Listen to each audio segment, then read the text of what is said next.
Views and opinions expressed do not necessarily represent those of Access Fort Wayne, the Allen County Public Library, or any other supporting group. Access Fort Wayne is a department of the Allen County Public Library. If you or anyone you know might be interested in making a television show, please call 260-421-1250.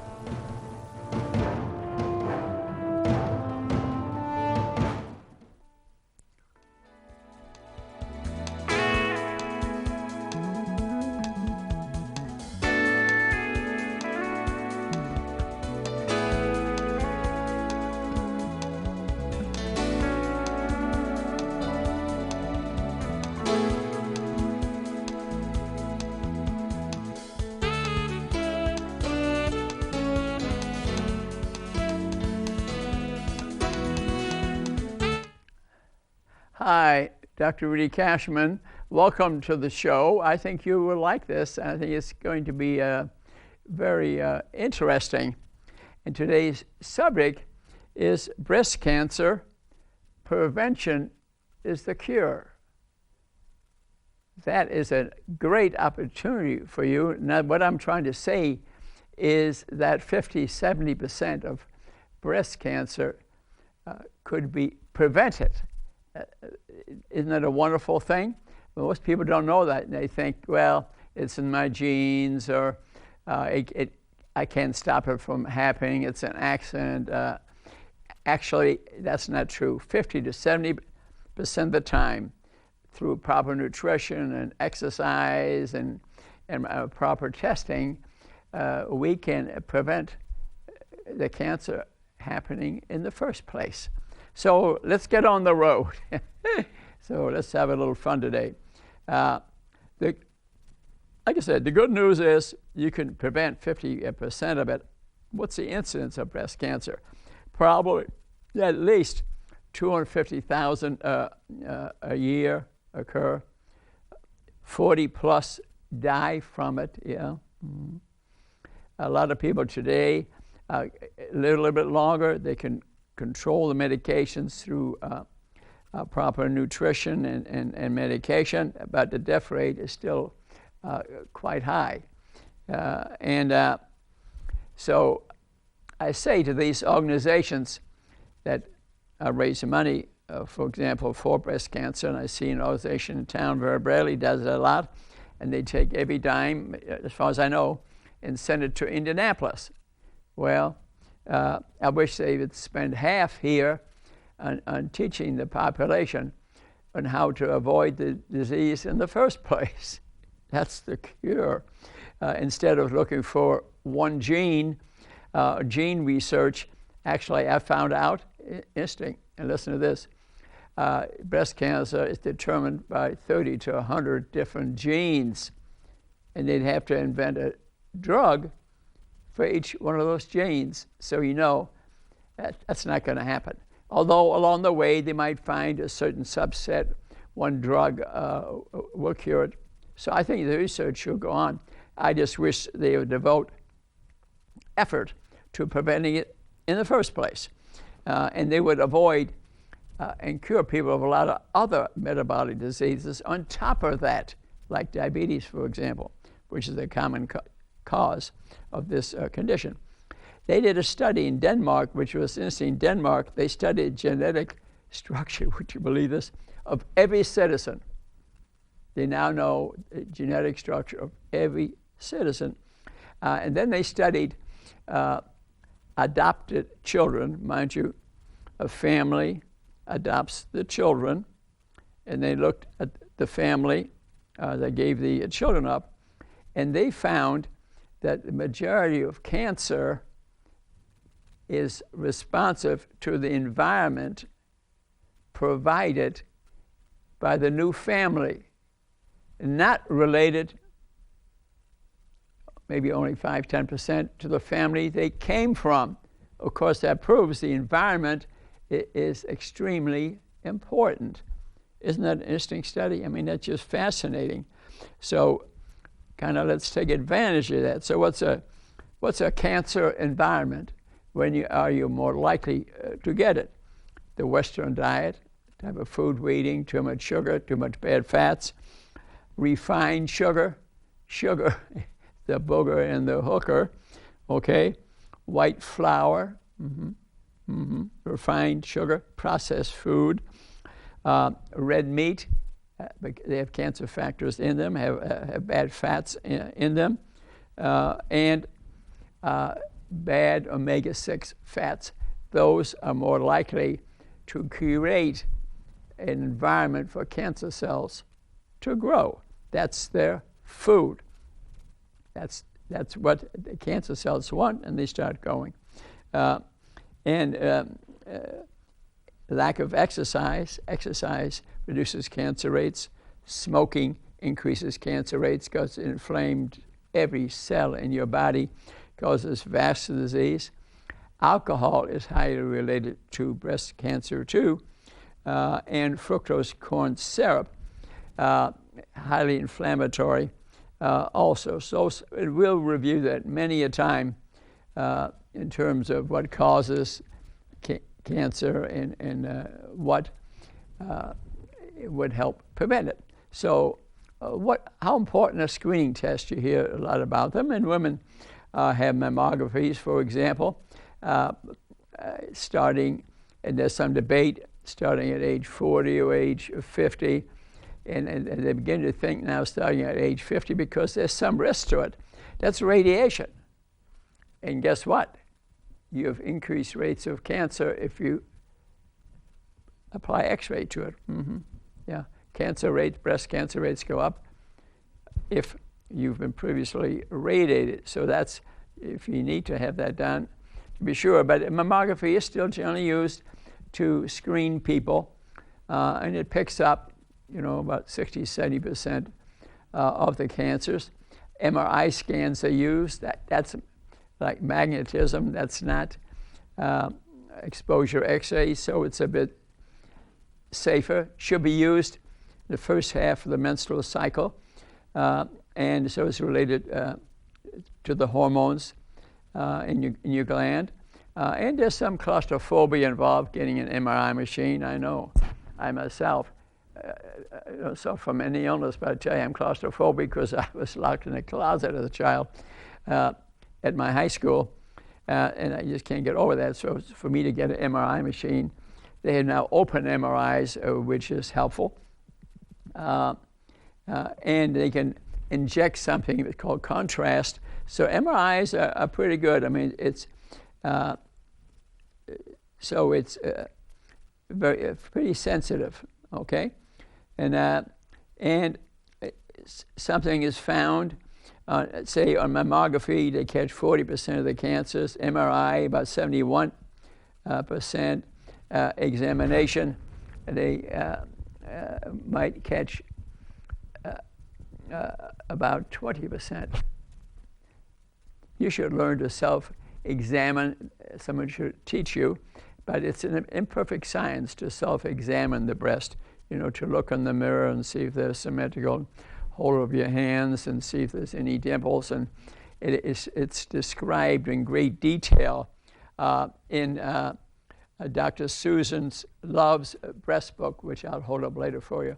So I'm starting the process of informing you. I want you to read some books, because if 70% of breast cancer, when there are over 40,000 deaths, and over 250,000 or so occur a year, I think it's worthwhile to become knowledgeable.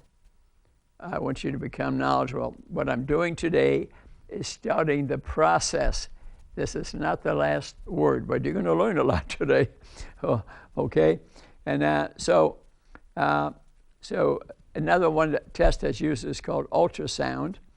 I've heard mammography, ultrasound, and MRI, and the examination, you put it all together, that might catch 90% of them. MRI, will catch 89%. It's said in Susan Love's book. So a number of these tests can be used for screening, but that'll be positive maybe 10% of the time. And of course, that's important. But then you have cancer. I want you not to have the cancer, okay? So that's important. To do the ultrasound test, which is essentially no risk, but needs a trained person, okay? And so a breast self-examination, as a teenager, we should really teach kids about it. Should be trained by a person that knows how to do it, okay? And but there's some places, some countries, they don't recommend examination, self-examination at all anymore, because there's so many false positives, false negatives. It throws people off. So they recommend stop teaching it. How do I feel about it? I don't think I'm an expert on that, but I think to at least look in the mirror and examine yourself a bit to catch the obvious stuff. Feel a heart lump or something, go see the doctor, okay? And but this study was done in China, and they found this self-examination didn't have much value.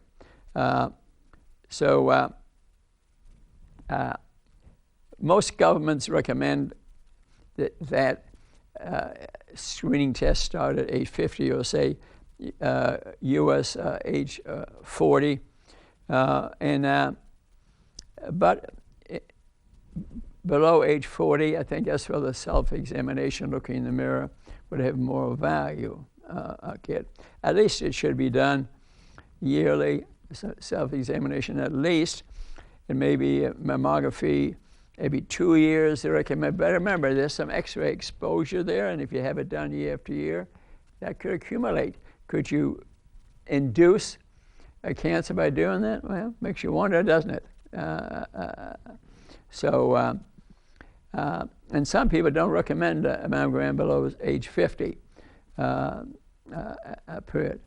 And especially if there's increased risk, some family members have it, or your sister has it, or a number of breast cancers in the family, you've got to get screened.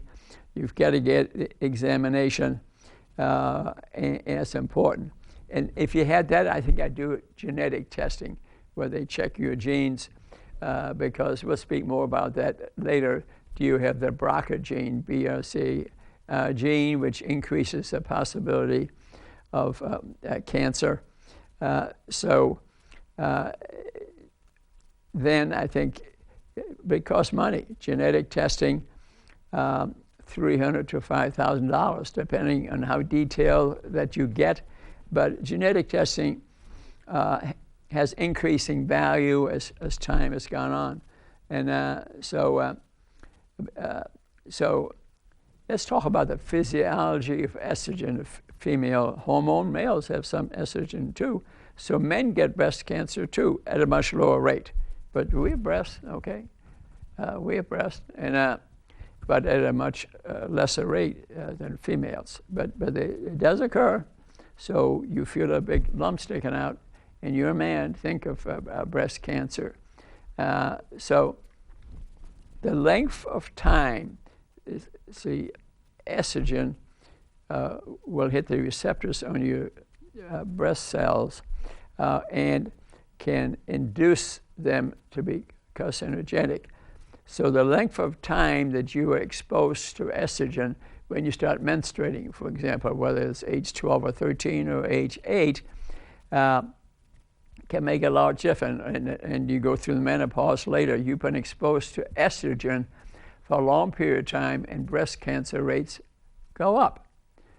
So that is important. For example, if you take out the ovaries before menopause, I didn't recommend that. I'm saying if you do, breast cancer rate goes significantly down, maybe 40%, because of lack of estrogen. Unless you're way overweight, fat has in it estrogen, and it's inflammatory. So people that are overweight, had a lot of fat on them, have higher rates of breast cancer by a long shot. Keep that in mind. The beauty is if you keep the being overweight, say, off your body, you also reduce type 2 diabetes, which the insulin rates are up, and insulin increases insulin growth factors and increases the rate of cancer even more. So if you're overweight, you get the estrogen, you get the insulin growth factors, so you should try to keep a normal weight to reduce breast cancer rate because of the estrogen and the inflammation from the insulin. So the length of time you're exposed to estrogen affects the rate, whether you have diabetes or not, and all the sugar in the cells.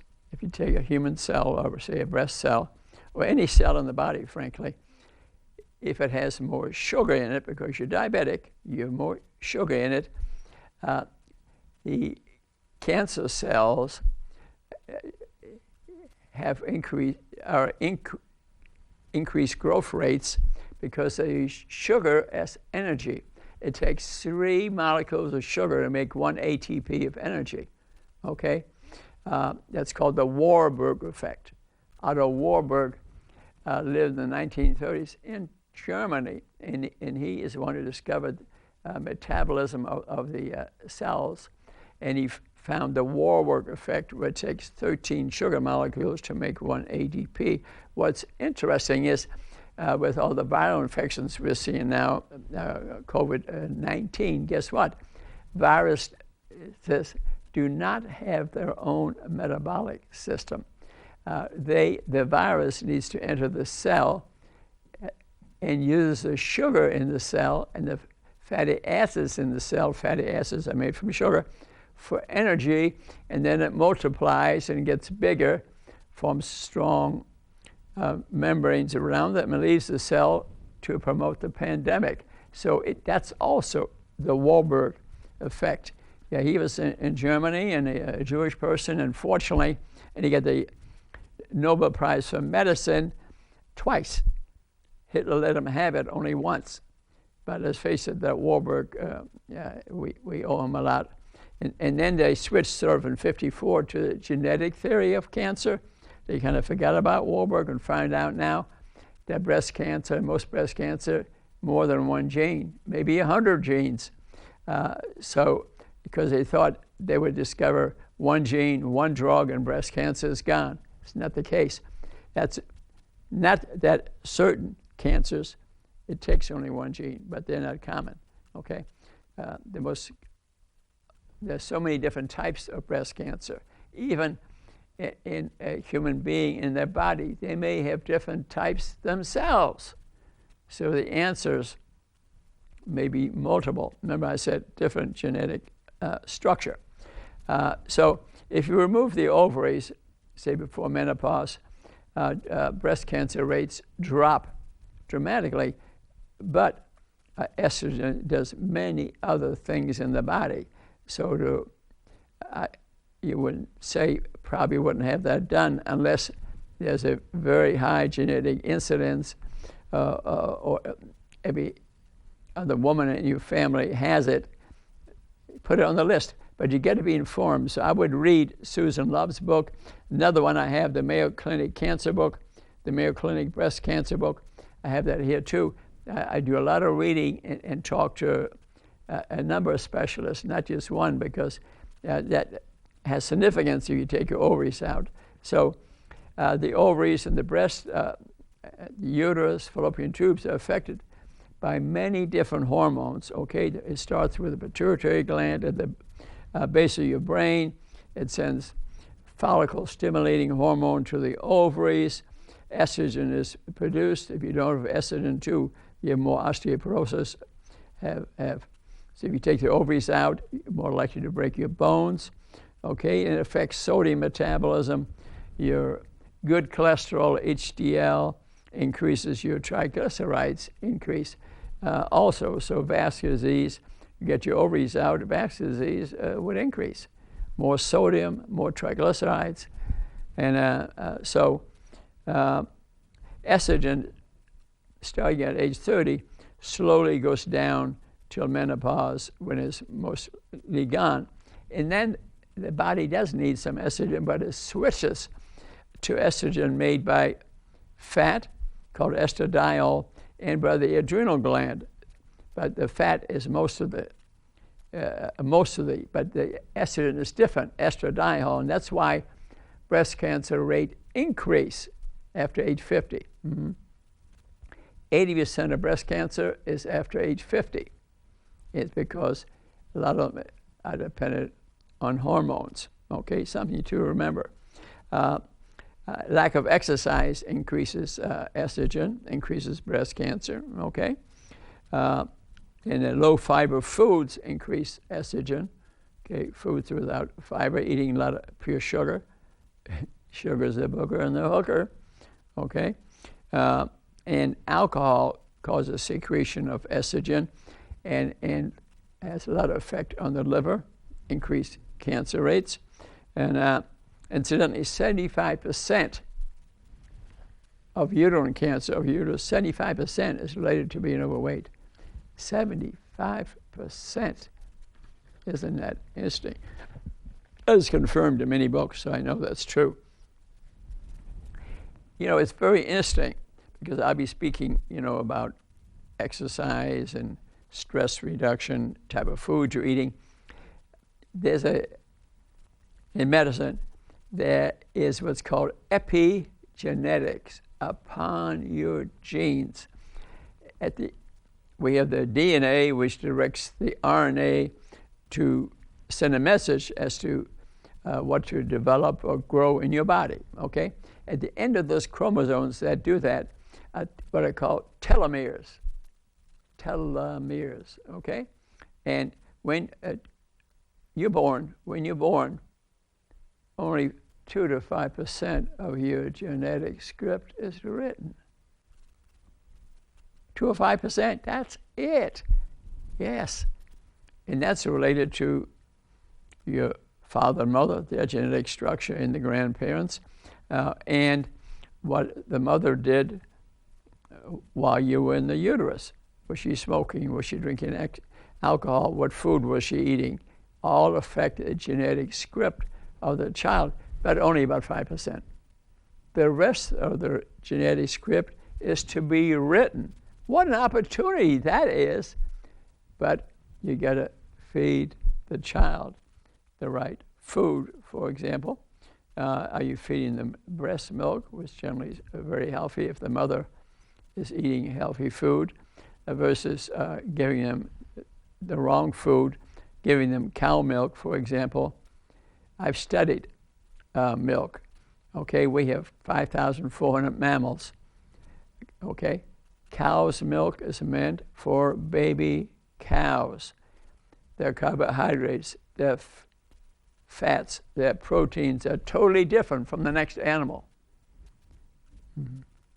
So you're going to give them milk of a cow, which was raised largely in a cage, milked in a cage, and they put pesticides on the food she was eating.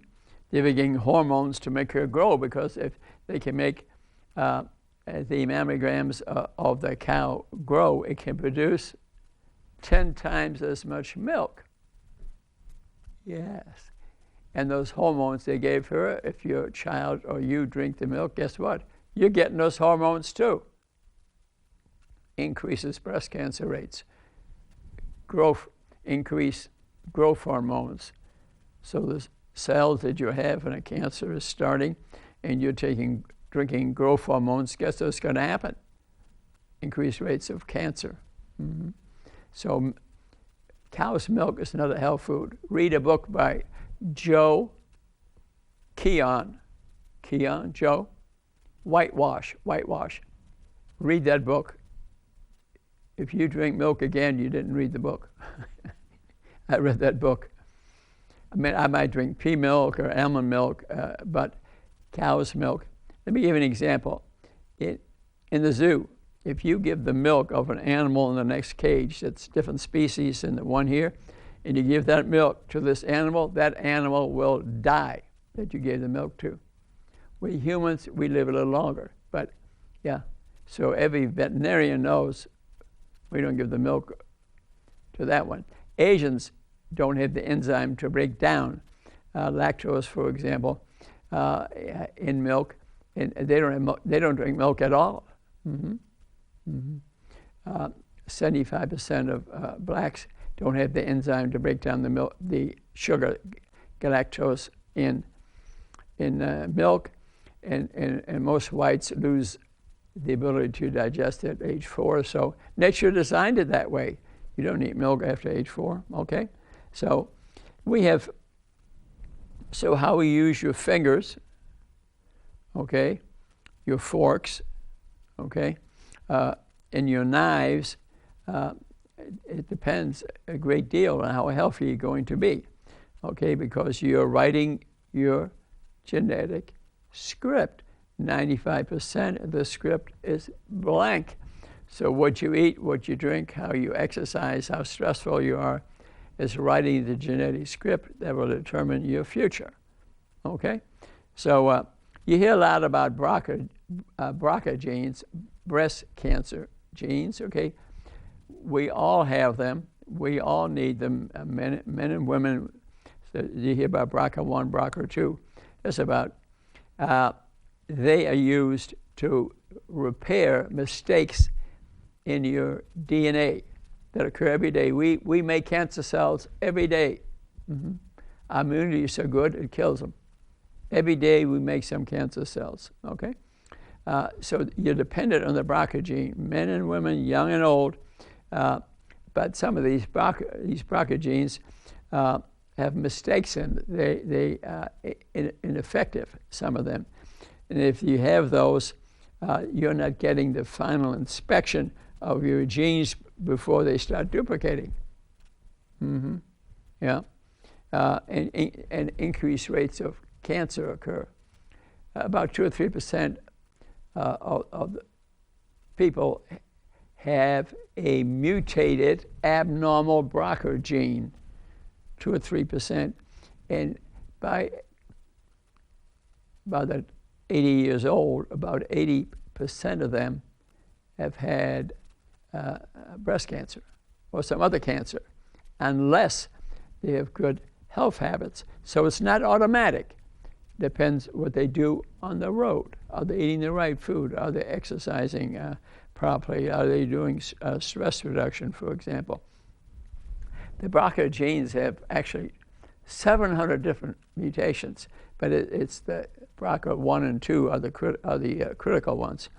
And so there is a Jewish sect who almost all the people have this abnormal BRCA gene, and they have very high rates of breast cancer, and they need to be aware.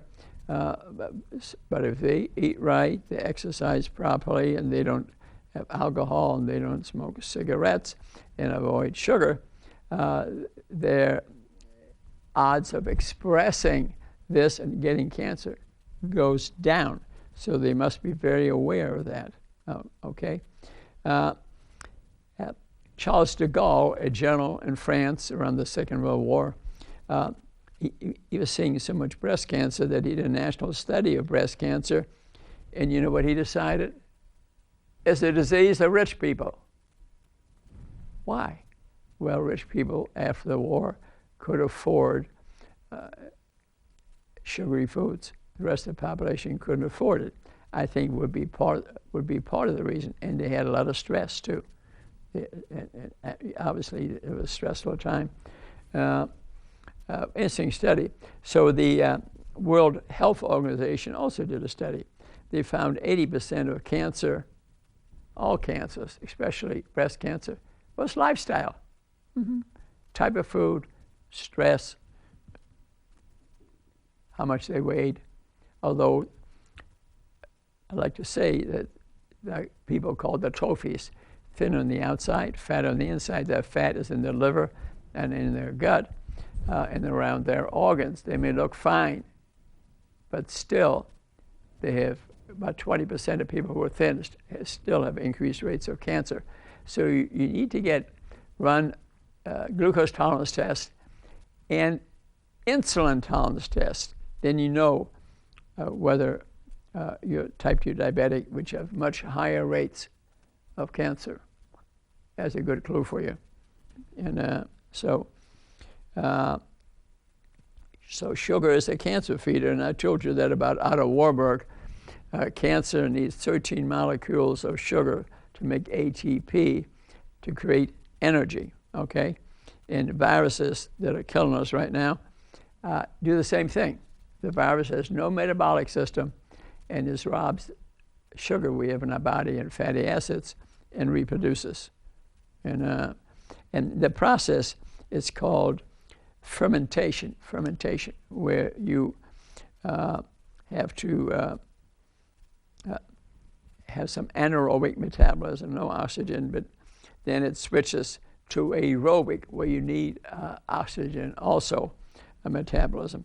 So insulin has an insulin growth factor, which increases the rate of cellular reproduction.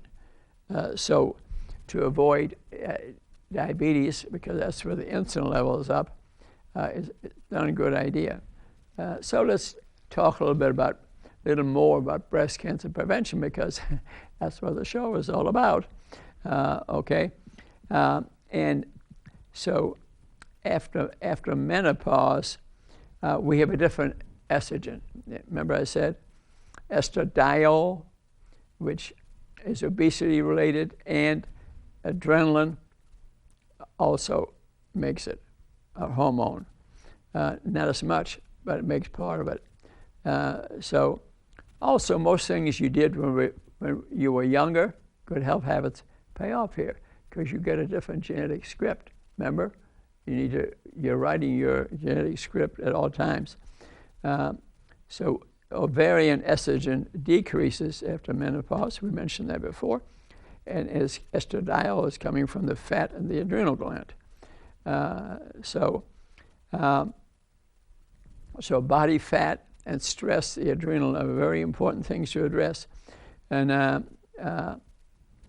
a Harvard nurses study was done, 121,000 people, all women, and 50 to 100% more estrogen in the obese. And especially females that are overweight, a much higher risk of breast cancer. Keep that in mind, which reminds me, I advertised some health things in the Ink Spot, a newspaper in town, more in the city, but it's all over the place, that you could buy at the gas stations. And they had a story of a lady on the cover of it, and she'd had breast cancer, now 7 years out, but when you looked at the picture, she didn't look that healthy, which made me wonder. I'm not the final word, I'm not her doctor, and I'm mentioning her name, is that you wonder if she was indeed a type 2 diabetic and probably overweight. I would say, looking at the picture, not guaranteed, but it seems like it. Is that, but in the article, they didn't really address that probably she was a type 2 diabetic, and that needs to be addressed so we will not recur.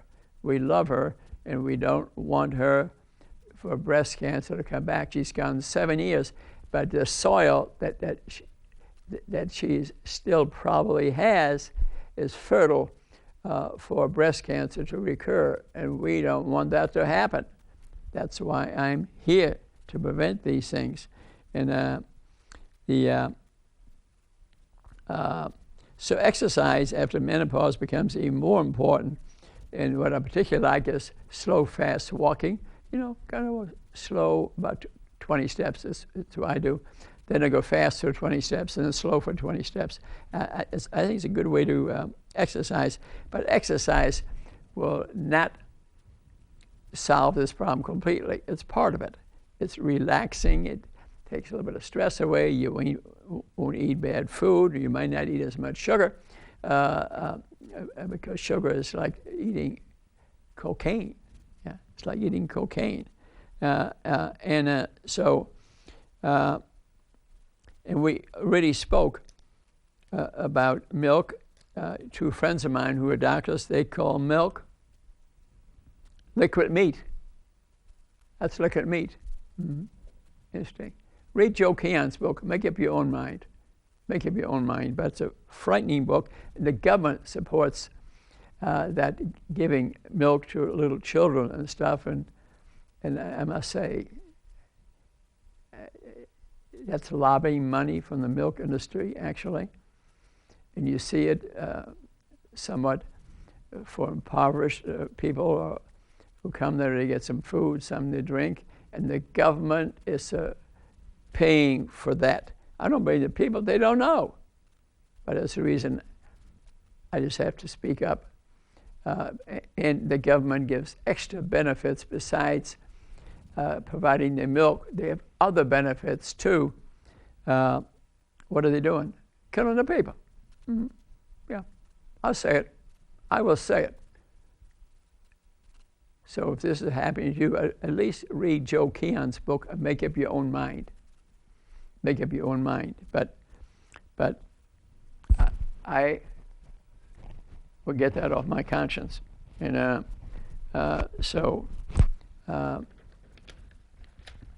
let's continue on the prevention path here. So what I recommend, low carbohydrates, moderate protein, 50% good fats, 50% guacamole and nuts and they have in them good fats. Which are the good fats? Omega-3 fats. There are a few omega-6s in there. What is happening in America is these are essential fats. You got to take them in. That's why they're essential. We're eating a ratio of 30 to 1, omega-6 to omega-3, 30 to 1, bad over good. We need to be more like 2 to 1, 1 to 1, okay? So we need to pay attention. So fat isn't all bad. 50 years we told people, fat is your enemy. And what the industry do? They process the food and fed us sugar. Yeah.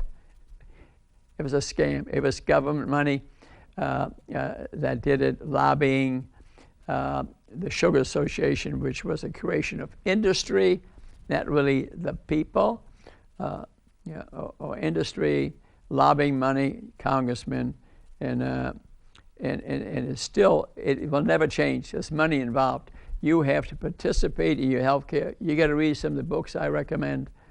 And the book I'm showing up front here, Prevention, Breast Cancer Prevention is the Cure. You read that and you will, it's just a summary of these bigger books. It may lead you to these other books. It may lead you to YouTube, Rudy Cashman, cancer or breast cancer, and a whole bunch of shows come up. And listen, I'm about starting the information. I'm about information. I've declared war on breast cancer, but information are my bullets. Information. And I don't blame you. You think I knew all this? I learned this over many years. My basement's got 1,500 books in it now, and I've read many of them a number of times, and I still buy books all the time. And so I'm coming with a lot of science. So you want to debate with me? Go ahead. Just be ready. I get 1,500 books, but I still want you to talk to me. You know, give me a hug and talk to me. Have a mask on. Let's have a little fun. So you hear about soy products. So long as it's not processed soy, it actually can be protective. And the number of drugs, tamoxifen and roloxifene, Roloxifene, they may reduce the risk, but don't start taking these medications without speaking to a doctor, reading about it. But they affect the expression. They occupy the estrogen receptors, and so the cells are less likely to go into cancer. But there's industries involved here, and do some research. I'm not saying you should do this, but and another one that's preventive aromatase inhibitors. They say they're 90% effective. Again, do some studying here, and they're saying they're 90% effective in avoiding the estrogens. ability to change your genetic structure, okay? And studies have also shown that if you're drinking sugary drinks or even non-sugary drinks, they are the cause of 50% of type 2 diabetes, so you don't want to mess with that. Remember, type 2 diabetes provides sugar for your cancer cells to grow. And hormone replacement therapy,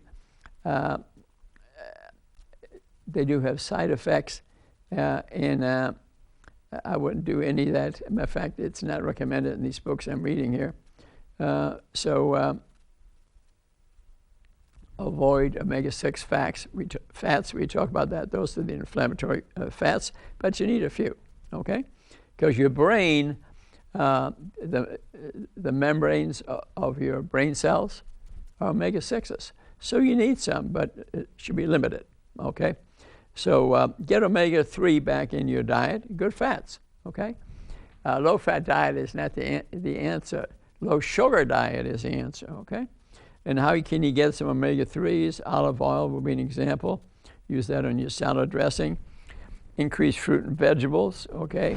Ocean-raised fish, omega-3 nuts, for example. I know Dr. Furman, very famous, known, good friend of mine. He eats 2 ounces of nuts a day. That might be overdoing it. I don't know. You got to know, make sure you're not allergic to them. They can have increased rates of kidney stones, so be careful. But if you're suddenly hungry to eat a few nuts, good idea. I do that, and I think that's a good thing. So get omega-3s back in your diet, okay? Eat free-range foods. Sugar has high fructose corn syrup in it, made from corn. Okay, most sugar comes from sugar cane, beets, and corn. And the Japanese figured out the enzymatic activity that they could create sugars out of corn, fructose corn syrup. The darn trouble is fructose corn syrup is not metabolized in the blood, it's metabolized in your liver. It's pro-inflammatory, increased rates of cancer with it. Check your BMI if you're overweight, body mass index, and keep your eyes open, okay? I've seen families where, we have increased rates of cancer, breast cancer in our family, we all got it. And you think, well, could that be their genes? Actually, more likely, they're all eating the same food. I was at a tabanaki table one time, and I saw grandparents, children, mother, father, maybe 15 of them. They all looked alike. They might have been this tall, some of them, all alike. They were all eating the same food. A lot of rice, I think, probably. Rice, even brown rice, is pretty high glycemic index, high sugary. So the Japanese and Chinese get away with eating a lot of rice because they didn't eat any other bad food. They used it as energy and used it up. But now they're eating fast food restaurants from America and the rice, and they're becoming quite sick. Over in China, Japan, they weren't sick that much, but they came to this country and immediately they're acting like other Americans. Maybe even worse because they eat a lot of rice. That's sugar. Rice is sugar. Brown rice, a little bit better, but not tremendously better. And So exercise helps prevent breast cancer. And it should be an important part of your life, just to take a walk, maybe to get up and down.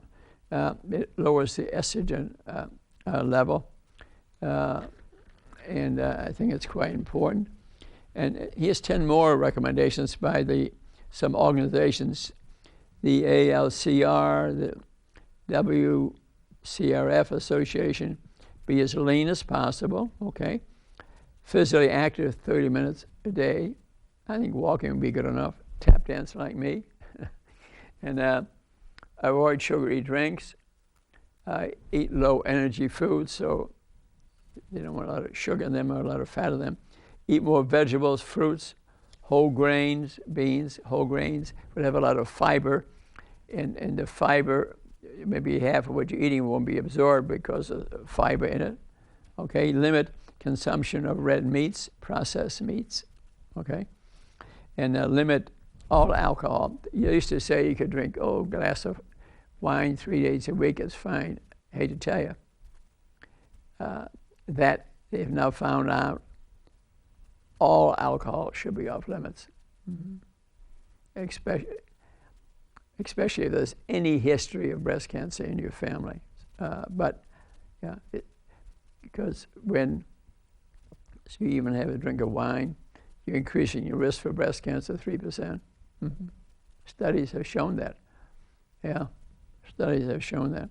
And salty and processed foods increase cancer rates, okay? Don't use supplements to protect against cancer. They have found that the nutrients in supplements, if you get those nutrients in food, their interaction make them work. Otherwise, you take a supplement, maybe 10% of the supplement might work. You spend a lot of money for nothing. And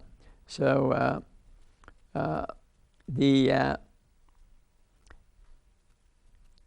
breast cancers that you can affect the incidence of breast cancer by by having a child early in life. That reduces the breast cancer rate. Pregnancies at a later age, 30 and above, increase the risk. Mm-hmm. And so after cancer treatment, be sure that you have follow-up and that the good health habits are effective again, even in breast cancer that's spread all over the place. An interesting thing is, they told us men maybe 5 years ago that almost all of us get prostate cancer if you live long enough. And people who died were healthy. They checked their prostate, high incidence of early prostate cancer. And now they study the females after they died. Nothing to do with cancer or anything like that. They just checked the breast for cancer cells. You know what they found? 39% had early breast cancer. Mm-hmm. Wow. So what does that mean? How important good health, if you're following good health habits, the early breast cancer cells you have in your body are dormant. So the soil for a plant, they get soil, that you create determines the rate. You get good soil, these changes in breast cancer cells, which may have been there genetically or may have been there things you did years ago, maybe more alcohol or maybe you smoked, who have not turned to cancer. If you follow good health habits, they will not grow. Wonderful news? That's interesting. 39% of autopsy women who died of another cause had early breast cancer. So green tea has a detoxifying effect on the body. So the soil is very important. What type of soil are you creating in your body to avoid illnesses? And so let's talk again a little bit about the lion in the den. The lion in the den, the BRCA gene. BRCA 1 or 2, remember, we all have BRCA genes. The BRCA genes help repair damaged DNA, the messenger of what happens to us, okay? All right? But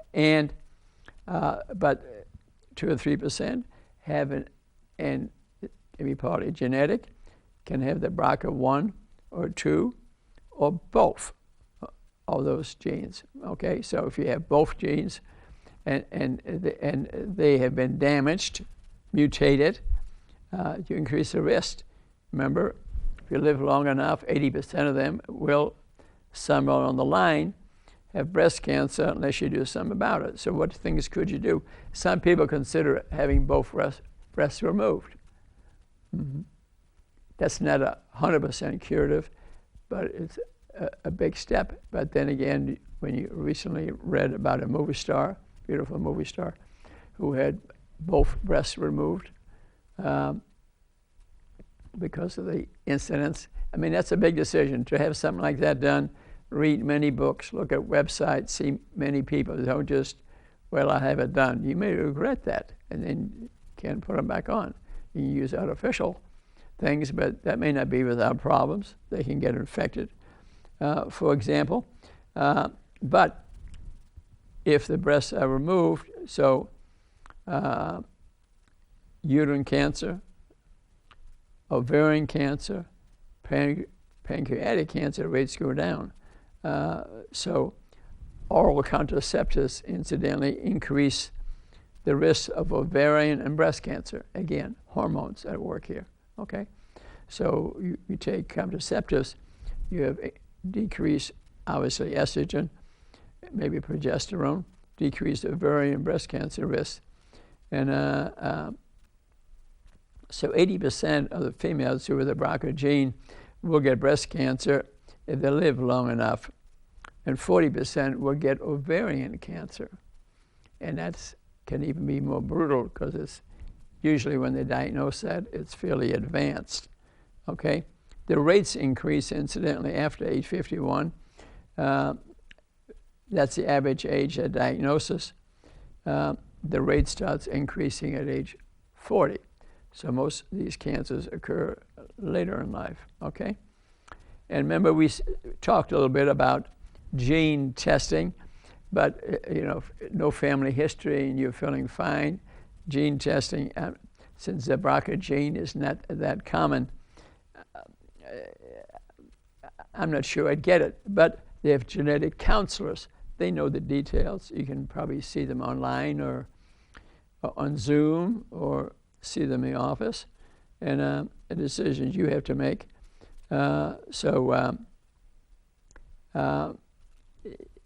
Your DNA sends out about 2.8 billion messages.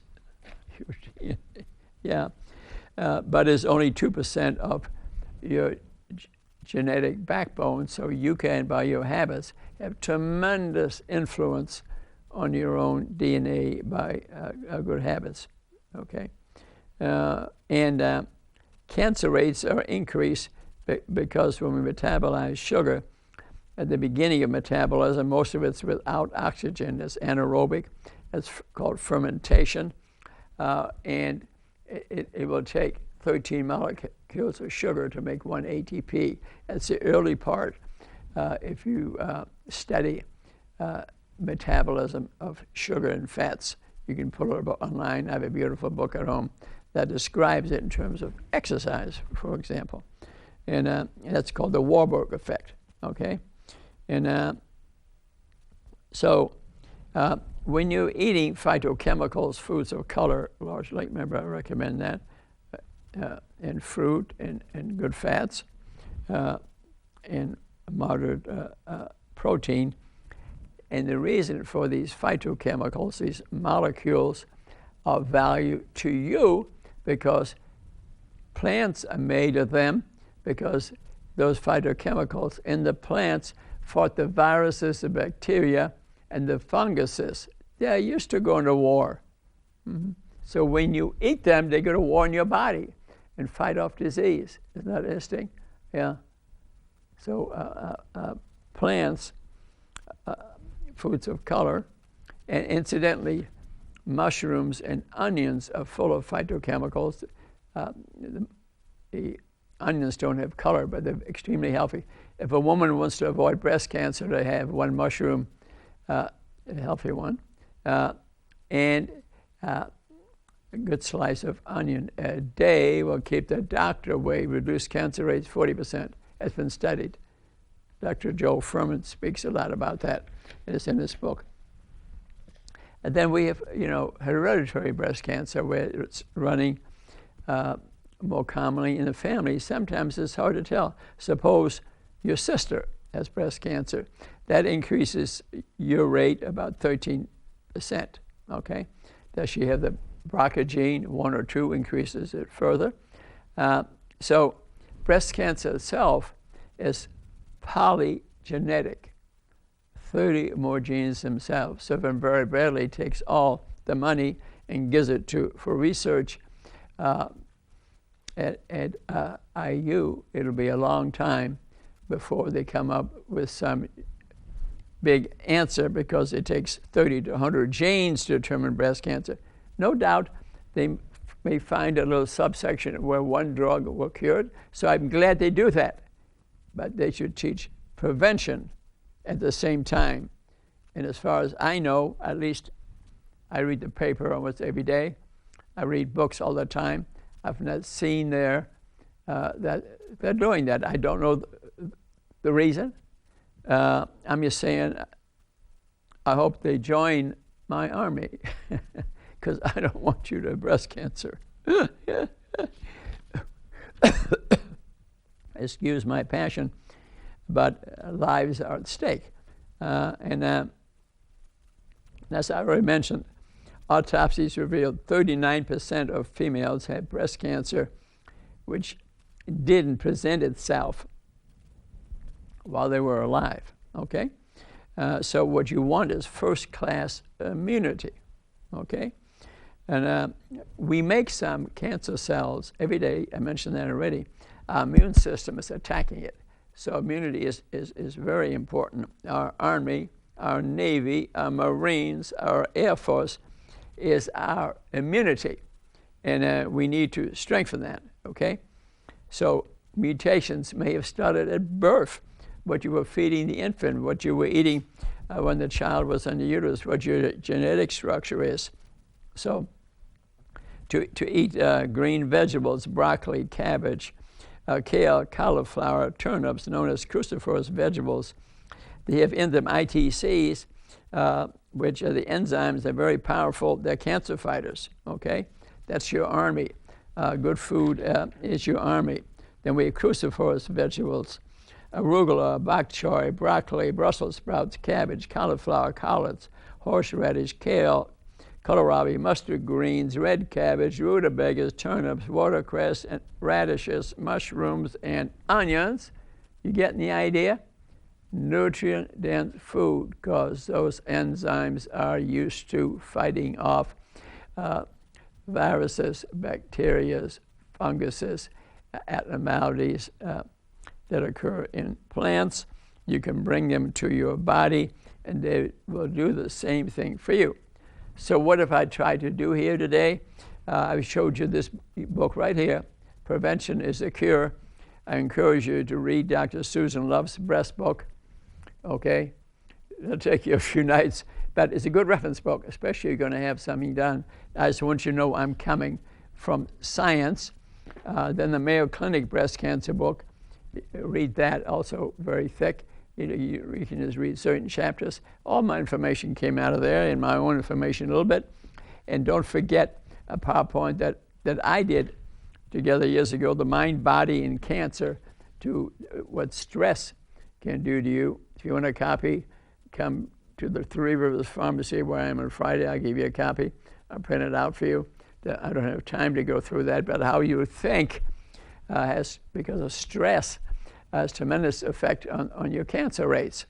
So I think what I hope I've done is for you to think and participate in breast cancer prevention.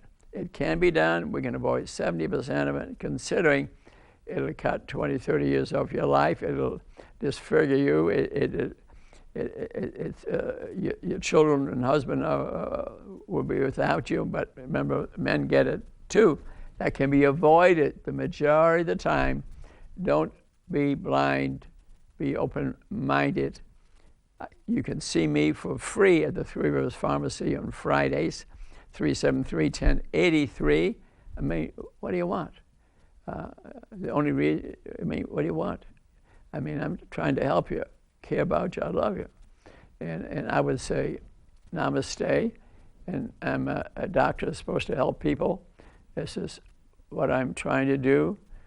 Join my army and defeat the enemy of breast cancer. Thank you for watching. Bye-bye.